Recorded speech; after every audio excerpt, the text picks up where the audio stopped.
오늘도 EFS를 하는데 계속 그 사람 인자, 인부수에 관한 걸 하고 있는 중이거든요. 그 인을 부수로 하는 것 중에서 전 시간에 이게 거짓 가짜를 하다가 시간이 모자라서 이제 중단했죠. 오늘은 그 마지막 남은 걸 하기로 합니다. 이게 거짓 가짜라고 했었죠. 이게 거짓가. 거짓가고 이제 여기 옆에 붙은 게 칭이죠. 이제 가칭. 이렇게 일컬을 칭 보통 이게 일컬을 칭 그러죠. 또는 저울칭 이렇게 얘기를 해요. 저울칭 이렇게 얘기를 하는데 이건 거짓이고 이건 일컫는다. 그러니까 거짓말로 일컫는다. 그 얘기가 되겠죠. 그러니까 어떤 대상의 이름을 임시로 지어서 이제 일컫는다. 그래서 정식으로 이름을 짓기 전에 임시를 지은 이름을 갖다 가칭이라고 그러죠. 이제. 근데 칭자를 일컫는다는 칭자를 왜 이렇게 쓰느냐, 이제. 그걸 알아보려고 하는 거예요, 지금. 칭자를 이렇게 쓰느냐. 우리 명칭이니 호칭이니 그런 얘기를 많이 하면서도 그 칭자를 써봐라 그러면은 못하게 돼 있어요. 왜냐하면은 암기해서 쓰니까 그래요. 외워서 쓰려고 하니까 재미도 없고 기억력이 감퇴되면 다 잊어버리고 근데 그 원리를 알면은 잊혀지지가 않죠. 뭐든지 원리가 중요하다. 이제. 그렇게 보면은 일컬을 칭은 왜 이렇게 썼느냐? 그럼 이것도 글자가 두 개가 이루어진 거거든요. 왼편에 벼화자, 오른편에 있는 게 칭자예요, 원래. 이게 칭자예요. 왼편에는 벼화자고 이렇게 오른편에 칭인데 무슨 칭이냐면 들칭이라 그래요.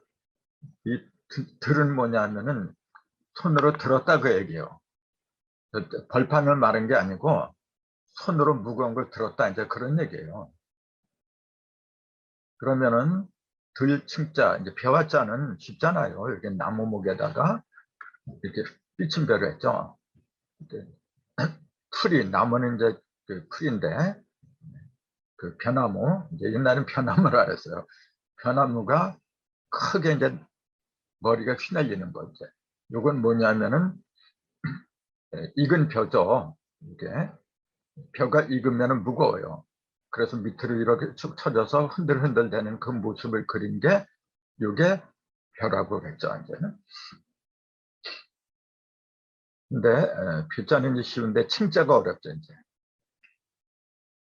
칭자는 조금 아까 들칭이라는데 여기에 벼가 저울에 들린 상태를 가리킨다 해서 들칭이라고 했다. 이제 그렇게 쓴 거거든요. 그 벼를 저울에다 정확하게 달아서 그 중량을 정하려고 하는 거예요. 그래서 어떤 사물에 대한 걸 정확하게 일컫는다 해서 일컬을 칭, 또 저울에다 달 칭이란 뜻이 생겼다. 이제 사전에 설명은 그렇게 나와 있어요. 근데 칭자를 보면은 이것도 두 개로 이루어졌어요. 이렇게 위에 있는 거 요거 이게 손톱조라 그랬잖아요. 손톱조는 하나, 둘, 셋이 크게 삐치는 거예요. 이렇게.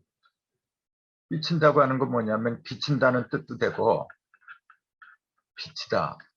삐치다는 원래 뭐냐면은 이렇게 내려다 옆으로 강하게 삐쳐지는 거예요. 이렇게 비틀어지는 거예요. 이렇게. 그만큼 강한 기운을 머금고 있다. 이제 그렇게 보는 거죠.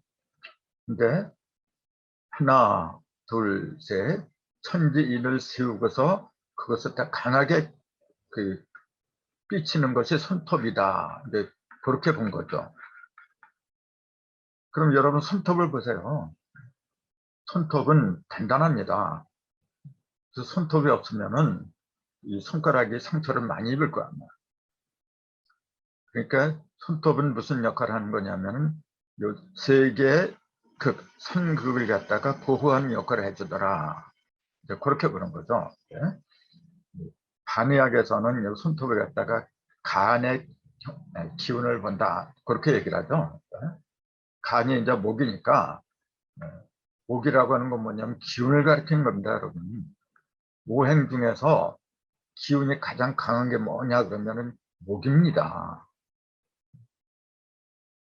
목은 뭐냐면 나무잖아요. 위로 쭉쭉 올라가는 그 기운. 그래서 그 오행 중에서 갑하고 을인데 그 중에서도 갑이 기운이 막강한 거예요. 을은 기운이 막강한 게 아니고 막강한 기운이 밖으로 벌어진 상태. 그걸 이제 을이라고 부르는 거죠. 어떤 사람은 그렇게 얘기해요. 불이 더 기운이 강한 거 아니냐. 더 뜨겁고 밝고. 그거는 그 형상적으로 보면 불이 더 뜨겁고 강하고 하니까 기운이 강한 것처럼 보이는데 그건 다 피어난 거지. 다 핀 상태, 활짝 핀 상태, 화려한 상태. 그걸 가리킨 거지. 쭉쭉 올라가는 기운은 불이 아니고 목이라고 그래요. 목.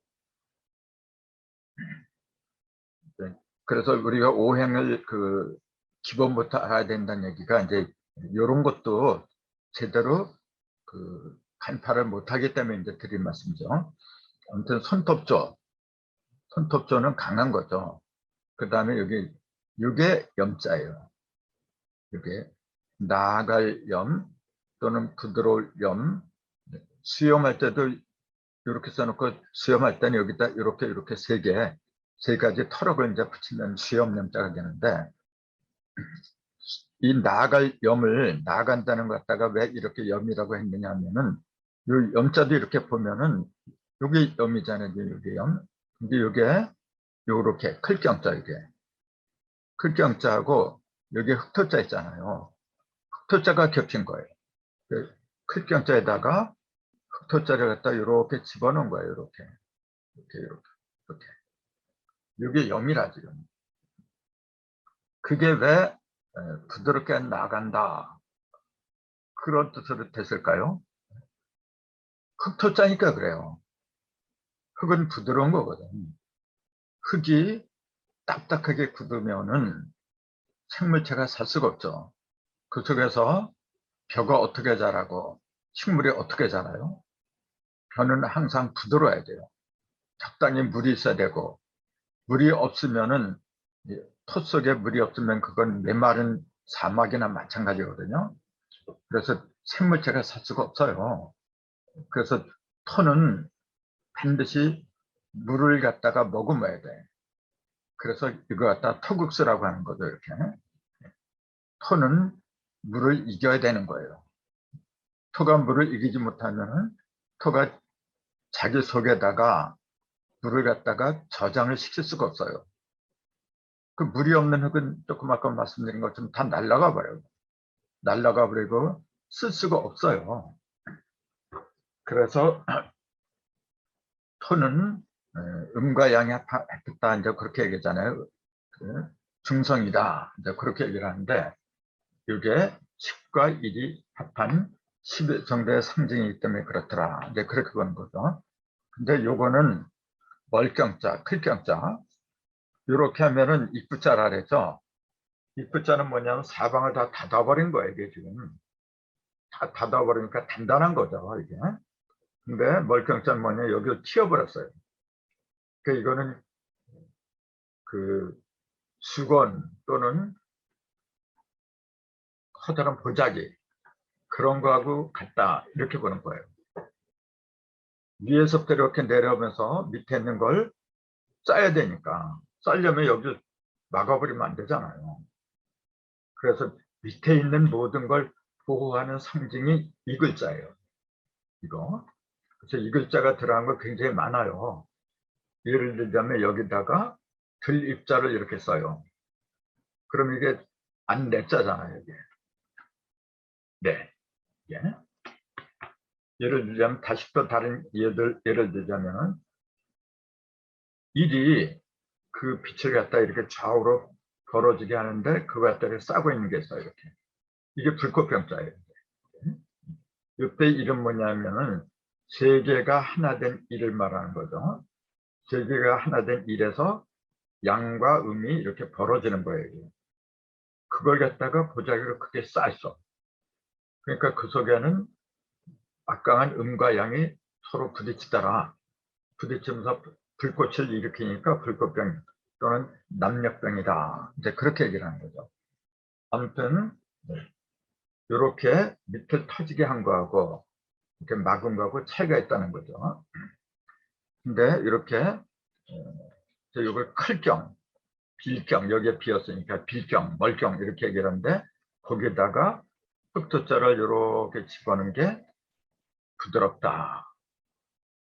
이제 그런 뜻이라고 했죠. 거기다가 아까 얘기한 것처럼 이제 손톱조자를 이렇게 붙이면은 이게 일컬을 칭자가 되더라. 그렇게 이제 설명을 할 수가 있죠. 그러면은 자, 세 개를 갖다가 한꺼번에 하나로 이렇게 크게 빛나게 하는데 큰 보자기수에다가 흑토자를 집어넣은 거하고 합하니까 일컫는다 그런 뜻이 됐다 또는 저울이다 그런 뜻이 됐다. 그 이해가 되나요? 잘 이해가 안 될 거야 아마. 자, 그럼 보세요. 큰 거죠. 큰 허공 속에다가 12를 집어넣었어요.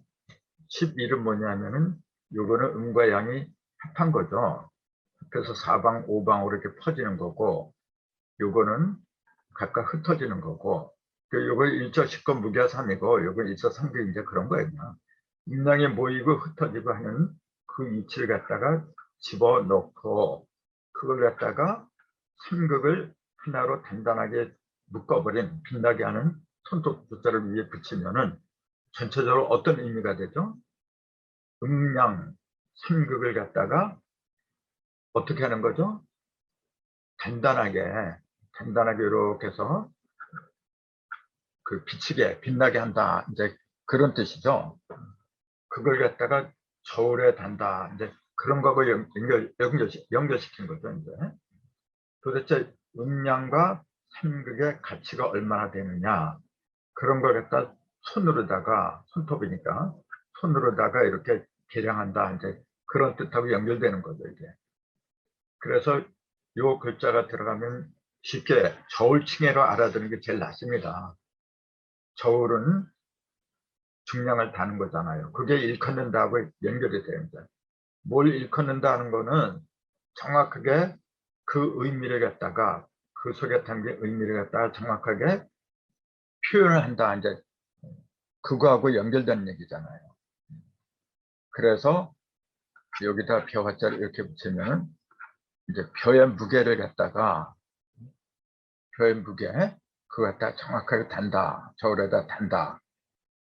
정확하게 그 무게를 단다고 하는 거는 정확하게 그 의미를 갖다가 깨닫게 한다.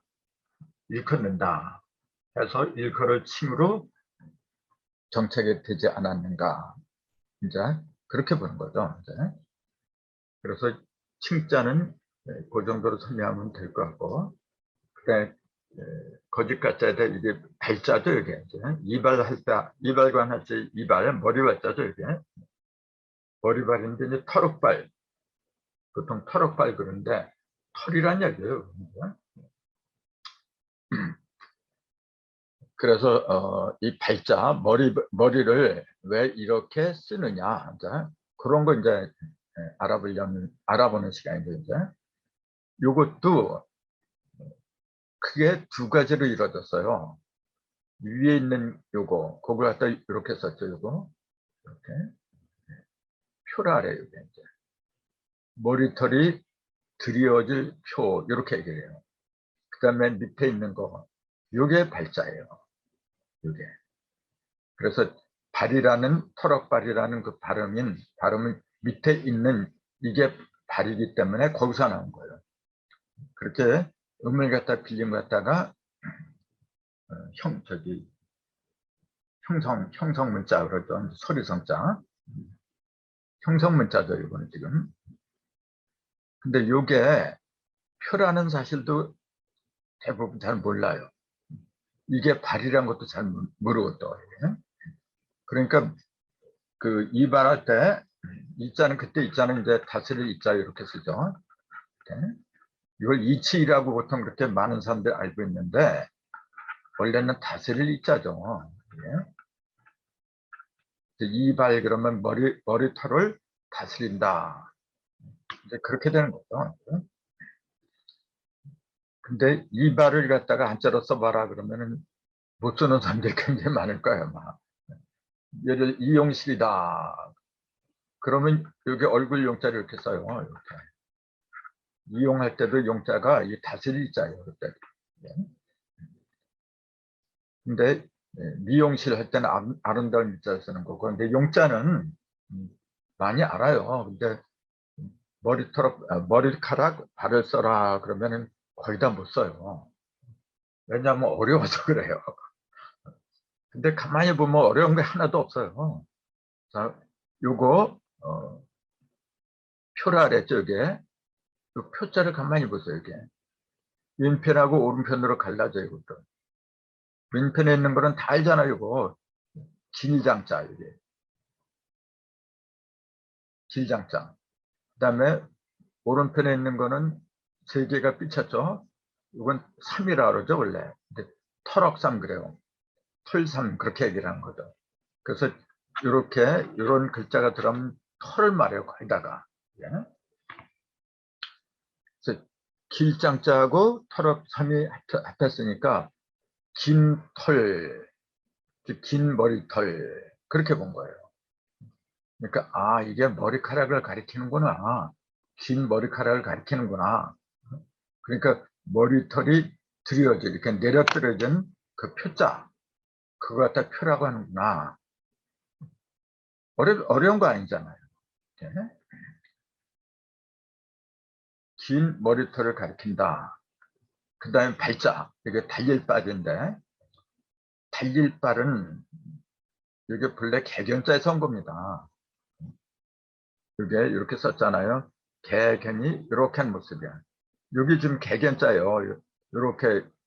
이렇게 한 게 개견자예요. 이렇게 했잖아요. 그리고 거기다가 삐침대를 한 거예요. 이렇게. 그게 개가 크게 삐친다 그 얘기잖아요. 지금. 그 개가 크게 삐친다는 얘기는 뭐냐면 힘차게 달린다는 얘기죠. 그 개가 달리는 모습이라고 해서 달리니까 달릴 바리라 이게. 그러니까 그 이치를 가만히 보면은 다 드러나게끔 돼 있어요. 그래서 요거는 긴 머리털이고 이거는 달리는 거고, 그러니까 개가 달리는데 긴 머리카락을 날리면서 달리는 거죠, 이게. 그래서 개가 달릴 적에 긴 털이 날리는 것처럼 긴 머리털을 가리킨다고 해서 털억발이라는 뜻이 붙은 거죠. 이게. 그러니까 그 이치를 가만히 보면은 답이 나오게 돼 있습니다, 여러분. 그 옛날 어른들이 한자를 만들 때 주먹구구식으로 아무렇게나 그렇게 만드는 건 아니죠. 이 글이라고 하는 거는 그 굉장히 중요한 거잖아요. 자손 만대로 쓸 수 있는 그런 도를 전하는 그런 유산인데 그 함부로 아무렇게나 만들 수 있나요? 그러니까 길장자, 털옥선자, 달릴발자 그것만 외우면 쉽잖아요. 그 다음에 이제 그렇게 해서 거짓 가짜는 끝났고 이제 이거는 이제 굿셀건자. 굿셀건자는 상당히 많이 쓰죠 지금. 예. 근데 건도 이제 사람 인변이 있는 게 있고 없는 게 있고, 근데 지금은 사람 인변이 붙은 걸 공부할 시간이거든요. 사람 인변이 붙은 거는 튼튼하다, 굳세다, 이제 그런 뜻이 있어요. 그럼 인변이 없는 거는 뭐냐면은 이렇게 돼 있잖아요. 요거 세우다 그런 뜻이죠. 그러니까 우리가 집을 짓는 걸 건설 그러잖아요. 그때는 사람 인변을 쓰면 안 되죠. 이제. 사람 인변이 없는 그냥 건을 쓰는 거예요. 지금. 그때는 무언가 세운다. 이제 그렇게 보는 거예요. 그러면은 이 굳셀건자를 알려면은 세울건자부터 알아야죠. 이제. 세울건에다가 사람 인변을 이제 합친 거니까. 세울건자는 사전에 도로를 이리저리 설계하는 모습을 그린 것으로 나와 있어요. 길을 내는데 어떻게 낼까? 설계하는 모습을 그린 것을 글자로 나타낸 게 요 건자라 그렇게 얘기를 했는데, 길은 하루 이틀 쓰는 게 아니라 오랫동안 써야 되는 거거든요. 그러니까 튼튼하게 세워야 한다는 뜻에서 튼튼할 건, 굳셀 건, 이런 말이 나왔다. 그렇게 본 거예요. 예. 요거는 요 자체는 세울 건인데, 요걸 갖다 사람인변을 이렇게 딱 붙이면 사람이 무언가 세운다는 얘기에게 이렇게 사람 인변을 붙이면은 사람이 무엇을 세우는데, 사람이 무언가를 세운다는 얘기는 오랫동안 튼튼하게 영혼이 없어지지 않게끔 그렇게 한다는 뜻이 들어있기 때문에 거기에서 튼튼하다, 굳세다 이제 그런 말이 나왔던데 그 얘기예요 지금요. 근데 그것은 세울 건 속에 이제 사람 인변이 붙은 거죠. 그러니까 세울 것만 놓고 보면은 세울 거는 이렇게 돼 있어요 지금. 이게 율자라 그랬잖아요. 무슨 율이냐면 붓을 가리킨다 그랬잖아요. 분율이라 그랬죠. 분율. 여기다가 두인변 조금 거를 조금 이렇게 붙이면 법률 율법할 때 이 율자를 쓰죠. 이제 법률할 때 이 율자를 써야 돼. 근데 이게 붓을 가리키는 율이라고 했는데 이게 요거 있잖아요. 요거하고 그 다음에 요거를 갖다가 하나로 이렇게 꿰뚫은 거예요. 그러니까 요거하고 두 입자를 하나로 이렇게 꿰뚫은 거예요. 이렇게. 그리고 이게 뭐라고 했냐면 손이라 그랬잖아요. 요런 글자가 나오면은 이게 고슴도치 개라 그러는데 본래는 손을 가리키는 겁니다. 이게 손으로 요게 하나 둘 이자잖아요. 천지를 말한 거예요. 음량 요거 갖다 하나로 꿰뚫은 거예요. 이렇게 음과 양을 갖다 하나로 꿰뚫은 거 갖다 손으로 잡은 거예요. 이렇게 그게 붓이라는 거예요. 지금. 그러니까 붓이라고 하는 거는 결국은 뭘 가리키는 거냐면은 만물의 근본인 음량의 이치를 갖다가 하나로 관통하는 도구를 말한 거예요. 그걸 손으로 잡은 게 붓이다. 그렇게 이제 한자를 쓴 겁니다, 여러분. 거기다가 요거는 요것도 요거하고 그냥 이거하고 다르다 그랬죠. 이렇게 점이 있고 없고 그 차이가 있다 그랬죠. 요거는 뭐냐면 책받침이라고 보통 그러잖아요. 이게 착자라 했죠. 시험시험 갈 착자. 요거는 이자라 그랬죠. 길게 있게 한다. 길게 이을 이자고 요건 점이 이렇게 붙으면은 조금씩 이제 걸어간다. 시험시험 갈 착이다. 그래서 하나는 착자고 하나는 이자고 그 뜻이 다르다. 그러니까 걸어가니까 조금씩이라도 걸어가니까 이어지는 건 맞아요. 두 문자의 뜻은 비슷합니다. 근데 이제 발음이 다르다는 거, 이제 용도가 다르다는 거, 이제 그 정도는 우리가 알고 있어야 되겠죠. 이제 여기 제가 이제 그렇게 했잖아요. 율은 각걸문을 보면 사람이 붓을 들고 있는 모습을 그린 것이다. 이렇게. 요게 원래 분율자예요. 요 자체가. 요게. 그 다음에 두 이자를 합친 문자다. 그러니까 분율자는 손을 그린 고슴도치 개하고 세울 권자 이걸 합한 것이니 무언가를 손으로 잡은 모습이다. 거기 이를 합치면 음량을 갖다가 음량의 이치를 하나로 관통하려는 도구를 손으로 잡았다. 그 도구가 붓이다. 해서 분율이다. 그렇게 옛사람들은 설명을 하고 있어요. 그래서 붓을 갖다가 길게 이었어요. 이게